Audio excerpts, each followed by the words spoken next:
আমার ছোটবেলায় স্কুল কামাই হবে বলে সত্যজিৎ রায়ের ছবিতে অভিনয় করতে দেয়নি আমার মা। জয় বাবা ফেলুনাথ, বাচ্চা ছেলেটা। চিন্তা করুন। স্কুল বাস থেকে নামলাম, মা দেখি নিচে দাঁড়িয়ে আছে, আমাদের 4 তলায় থাকতাম। হ্যাঁ, হ্যাঁ। আর নিচে দাঁড়িয়ে আছে কেন?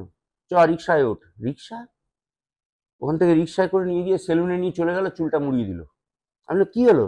বলে আজকাল তো চান করে আছে, বড় চুল থাকলে ভেজা থাকে, সর্দি হবে, স্কুল কামাই হবে। তারপরে আমি যখন বাড়ি ঢুকলাম, বাবা দেখে ফিউরিয়াস, এটা কি করলে তুমি? বলে আমার ছেলে স্কুল কামাই করে সিনেমা করবে না। ও।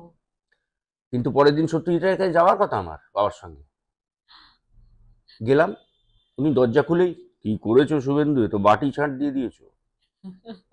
তা বললো, মানিকদা কিচ্ছু করার নেই, ওর মা কিছুতেই রাজি হচ্ছে না। তখন হাসলেন, এসে বলে, হ্যাঁ না ঠিক আছে ঠিক আছে, আমি আমি কিন্তু ওয়েট করতে পারবো না, আমি অন্য একজনকে নিয়ে করে নেবো এই ছবি।